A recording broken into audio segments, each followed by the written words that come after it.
എന്തായാലും ഇത് വലിയൊരു അക്രമായി പോയി. ആ കാഞ്ഞിരപ്പള്ളി പാപ്പനെ ഞാനൊന്ന് കാണട്ടെ. അവന്റെ വാരിയിൽ ഞാൻ എടുത്തോണ്ട് തരാം പോരെ.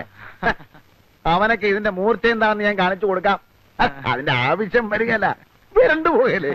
ദൈവം സഹായിച്ച് തല്ലുകൊണ്ടവരൊക്കെ തിരിഞ്ഞു നോക്കാതെ ഓടുകയായിരുന്നു. കേട്ടോ മതി, എന്റെ ആദ്യത്തെ ഇടി കൊണ്ടവനുണ്ടല്ലോ, അവന്റെ പേര് പഞ്ചായത്ത് മെമ്പർ കുമരകം കൊച്ചു പാപ്പി.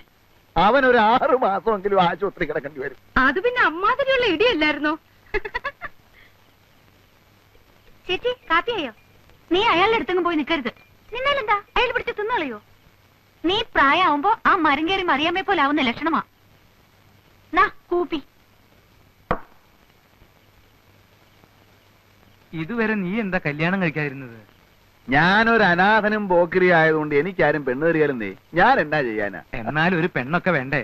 ഓ 2-3 പെണ്ണുങ്ങളുടെ കൂടെ ഞാൻ പുറത്തതാ, ഒന്നും ഗുണമില്ല. കുറെ എണ്ണ എന്നെ ഇട്ടേച്ചും പോയി, ബാക്കിയുള്ളതിനെ ഇട്ടേച്ചും ഞാൻ ഉഞ്ഞു പോകുന്നു. നിന്നെ മഹറോൻ ചെല്ലേണ്ട ജാതിയാണല്ലോടാ. അതിന് മഹറോൻ ചെല്ലാൻ ഞാൻ പള്ളി കയറിയിട്ടുണ്ട്. നിനക്ക് ദൈവവിശ്വാസം ഉണ്ടോ? നീ കമ്മ്യൂണിസ്റ്റ് ആണോ? ഞാൻ കമ്മ്യൂണിസ്റ്റും അല്ല കോൺഗ്രസും അല്ല. കുറച്ച് സ്ഥലം വാങ്ങി മാന്യമായിട്ട് ജോലി ചെയ്ത് കുടുംബത്തിൽ പറഞ്ഞ ഒരു പെണ്ണിനെയും കല്യാണം കഴിച്ച് സുഖമായിട്ട് ജീവിക്കണമെന്ന് തന്നെ കുഞ്ഞച്ചന്റെ ആഗ്രഹം. പക്ഷെ അതൊന്നും നടക്കുന്ന ലക്ഷണമില്ല. ഇനിയും വരാം. നീ ഇപ്പൊ എവിടാ താമസിക്കുന്നേ? താമസിക്കാനൊന്നും ആയിട്ടില്ല, അന്വേഷിച്ചോണ്ടിരിക്കുക. ഈ കാഞ്ഞിരപ്പള്ളി പാപ്പന്റെ അവിടെ തരാമെന്ന് പറഞ്ഞതാ. ഇനിയിപ്പൊ ഈ അവിടെ ബഹളമൊക്കെ ആയ സ്ഥിതിക്ക് വേറെ എവിടെയെങ്കിലും നോക്കണം. ഓ ഞാൻ വരട്ടെ മച്ചേ. എന്നാ ചെല്ല്. കേട്ടോ, എനിക്കൊരു ബുദ്ധി. പെൺബുദ്ധി പിൻബുദ്ധി എന്നാ പറയുന്നത്. എനിക്ക് ഈ വർത്താനം പിടിക്കത്തില്ല കേട്ടോ. ഇപ്പൊ തന്നെ കാഞ്ഞിരപ്പള്ളി പാപ്പൻ ബഹളം ഉണ്ടാക്കി. ഇതുകൊണ്ട് ഇത് തീർന്നെന്ന് വിചാരിക്കാവോ? ഇല്ല. ഈ ചായപ്പ് ഏതായാലും വെറുതെ കിടക്കില്ലേ. മോളിക്കുട്ടിയുടെ കല്യാണം കഴിയുന്നിടം വരെ ഇവനെ കെട്ടി താമസിപ്പിച്ചാലോ? എടി ആൾക്കാര് കെട്ടിക്കാറായ 2 പെൺപിള്ളേ. അതേ എന്റെ പിള്ളാരാ, അവര് പിഴക്കത്തില്ല. നമ്മുടെ വീട്ടിൽ കടിക്കുന്ന ഒരു പട്ടിയെ വളർത്തുന്നുണ്ടെന്ന് വിചാരിച്ചാ മതി. അവൻ അവിടെ കിടന്നേച്ചു എഴുന്നേറ്റ് പോന്നെ പൊയ്ക്കോട്ടെ. ഞാനൊന്ന് ആലോചിക്കട്ടെ. ഒന്നും ആലോചിക്കണ്ട, ഞാൻ ആലോചിച്ചു.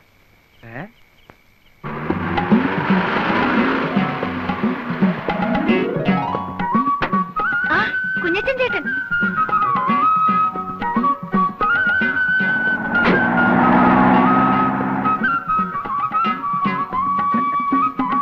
ആ സാധനങ്ങളൊക്കെ ഇടയ്ക്ക് വെക്കണാവേ.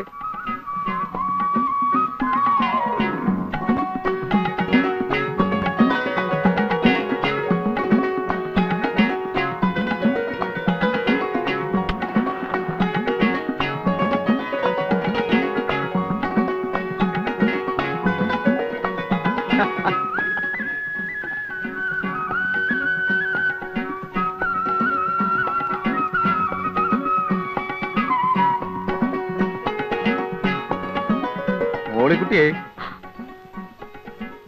അമ്മച്ചിയൊക്കെ അങ്ങോട്ട് വന്നല്ലോ. ഞാനതിന് അമ്മച്ചിയെ കാണാൻ വന്നതല്ല. പിന്നെ എന്തിനാ ഇപ്പൊ ഇങ്ങോട്ട് വന്നത്? ഞാൻ സത്യത്തില് പെരുന്നാളിന്റെ അന്ന് തുടങ്ങി, അല്ല ആദ്യം ഞാൻ വേദപാഠ ക്ലാസിന്റെ അവിടെ വെച്ച് കണ്ട അന്ന് തുടങ്ങി മോളിക്കുട്ടിയെ ശ്രദ്ധിക്കുന്നു. എന്റെ മനസ്സിലുണ്ടായിരുന്ന ഒരു പെണ്ണ്, പക്ഷെ ഞാൻ അവളെ കണ്ടിട്ടില്ല. ആദ്യമായിട്ട് കണ്ടുവെന്ന് തോന്നിയത് അന്നാ. നിനക്ക് വേണ്ടിയാ ഞാൻ ആ പള്ളിയിൽ അടിപിടി ഉണ്ടാക്കിയത്. നിന്നെ രക്ഷിക്കാൻ വേണ്ടിയാ ഇപ്പൊ ഇവിടെ താമസിക്കുന്നേ. അത് നിന്നോടുള്ള ഇഷ്ടം കൊണ്ടാ. അനാവശ്യം പറഞ്ഞാലുണ്ടല്ലോ ഞാൻ എന്റെ അപ്പച്ചനോടോ. മോളിക്കുട്ടിയെ ഇത്തിരി തീ വേണം വീടിക്ക്. മോളിക്കുട്ടി ഇത്തിരി തീ എടുത്തു കൊടുക്കടി. ഞാൻ ആ വെട്ടുകത്തി എവിടെ വെച്ചു? എന്നതടി വെച്ചത്?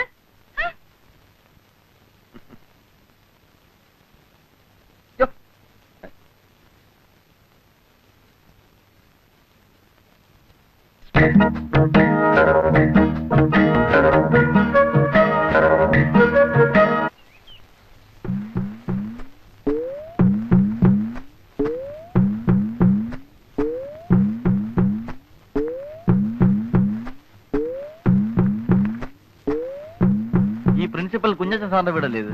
നീ ഏതാ? ഞാൻ പിന്നെ ഇത്. എന്താ അവിടെ ഒരു ശബ്ദം? അതെ, ഇച്ചിരി തേന മലന്തേൻ. ഈ ജയിലിൽ സിമന്റ് തറയല്ലായിരുന്നു. ഒരു 3-4 കൊല്ലം അങ്ങോട്ട് കഴിഞ്ഞപ്പം വാദത്തിന്റെ ഒരു ഇളക്കം. അപ്പൊ എന്റെ കൂടെ ജയിലൊരു വൈദ്യരുണ്ടായിരുന്നു. പുള്ളിയും ജീവപര്യന്തവാ.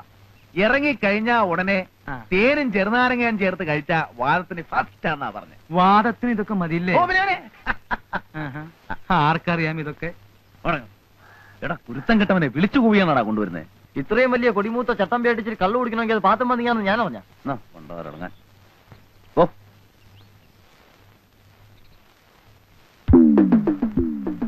അമ്മച്ചി ദേ എന്തായാലും അമ്മേ? ഈ പെണ്ണ് പറയുന്നത് കേട്ടോ.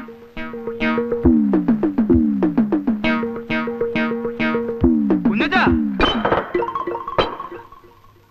അതെ, വാദത്തിന് വൻതേനും കുറുന്തോട്ടിയും പിന്നെ ഇളങ്കള്ളും കൂടെ ചേർത്തിട്ടൊരു ഒരു അല്ല, ഈ ഇളങ്കള്ളിനകത്ത് കുറുന്തോട്ടിയും കൊട്ടൻ ചുക്കാതിയും കൂടെ ചേർത്തിട്ട് വേറൊരു തരം മതിയടാ. കുഞ്ഞച്ചോ, കുഞ്ഞച്ചനെ എവിടെ കയറ്റി താമസിപ്പിച്ചു എന്നുള്ളതും ഞങ്ങളൊക്കെ നന്നായി പെരുമാറുന്നു എന്നുള്ളത് നേര് തന്നെയാ. കെട്ടുപ്രായമായ പെൺകൊച്ചുങ്ങളുള്ള വീടാ. നേരം വിളക്കുകയും അത് ഞായറാഴ്ച ദിവസം ഇവിടെ ഇരുന്ന് ഇങ്ങനെ കണ്ടുപിടിക്കാനൊക്കെ അല്ല ഉള്ളത് പറയാമല്ലോ. അല്ല ചേട്ടത്തി, ആ അല്ലല്ല, ഞാൻ പറഞ്ഞേക്കാം, ഇതിവിടെ പറ്റിയല്ല. ഇരിക്കി. അല്ല നീ ഇതെന്ത് ഭാവിച്ചാ? ചേട്ടാ ഉള്ള കാര്യം പറയാമല്ലോ.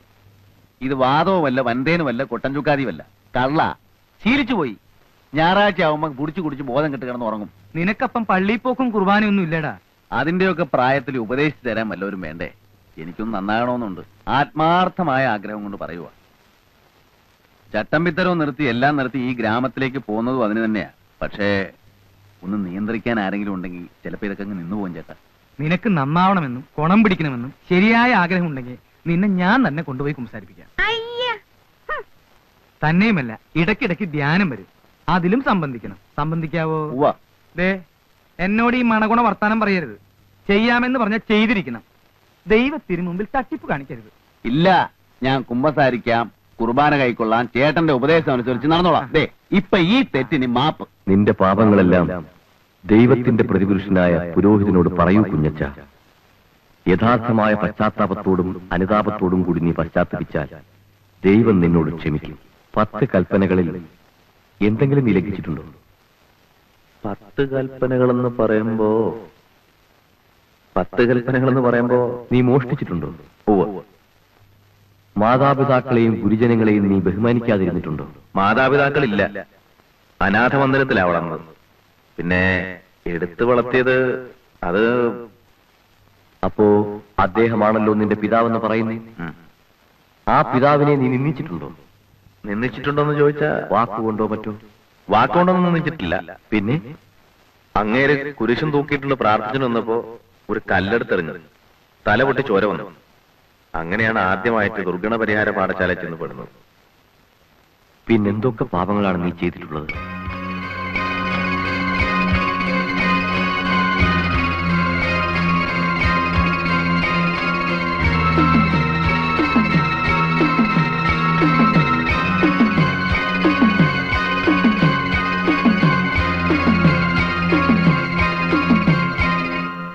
എല്ലാം പൊറുക്കുന്നവനും മറക്കുന്നവനുമായ സ്വർഗസ്ഥനായ ഞങ്ങളുടെ പിതാവേ, അങ്ങയുടെ കുഞ്ഞാടായ ഈ മഹാപാപിയോടും അങ്ങ് ക്ഷമിച്ചു കൊടുക്കണമേ.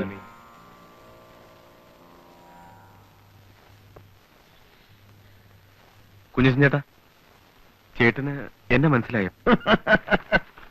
എന്നെ തല്ലിയവരെയും ഞാൻ മറക്കത്തില്ല. എന്താ പ്രശ്നം? അഡ്മിഷന്റെ ആവശ്യത്തിനാണെങ്കിൽ സീറ്റുകളെല്ലാം ക്ലോസാ.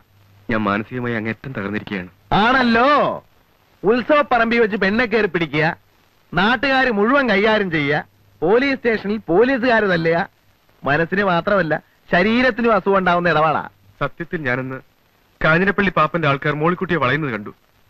ചേട്ടനും മോളിക്കുട്ടിയെ നോട്ടമിടുന്നത് കണ്ടു. പെരുന്നാൾ ആളിന്റെ ഇടയ്ക്ക് അവൾക്കൊരു ഉപദ്രവം ഉണ്ടാകണ്ടെന്ന് വിചാരിച്ച് ഞാൻ മെല്ലെ പിന്തുടർന്നതാ.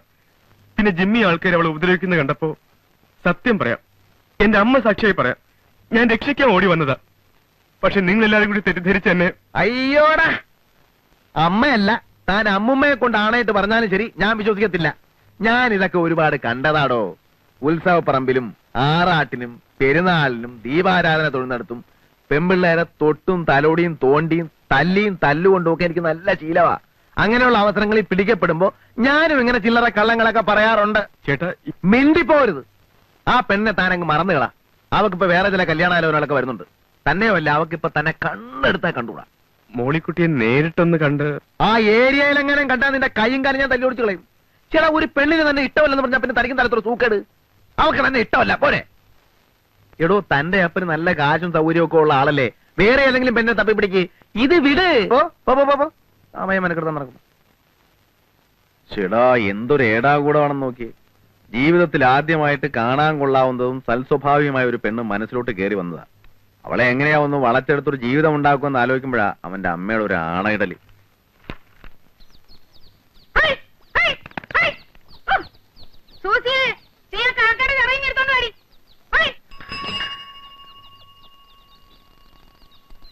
മിഖായിലിട്ടൊരു കത്തുണ്ട്.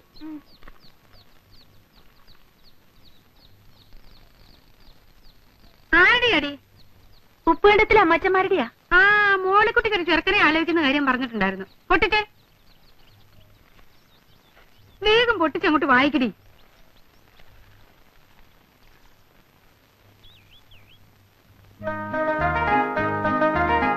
അമ്മച്ചി, ദേ ചെറുക്കനും കൂട്ടരും ബുധനാഴ്ച വരുന്നു. ബുധനാഴ്ച എന്ന് പറയുമ്പോ ഇന്ന് ചൊവ്വ. എന്റെ പാറമാധവേ, നാളെയോ?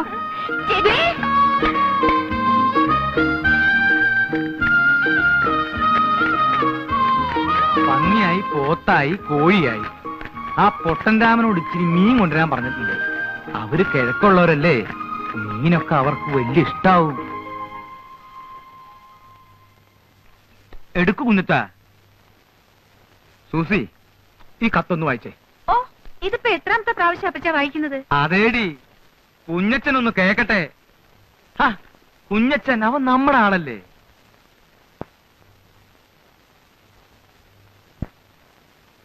ചെറുക്കന് മുഴുവനും വേണ്ടല്ലോ, ചെറുക്കനെ കുറിച്ച് മാത്രം കേട്ടാ പോരെ? മതി മതി മതി, പോരെ. തൈപ്പറമ്പി എന്നാണ് വീട്ടുപേര്.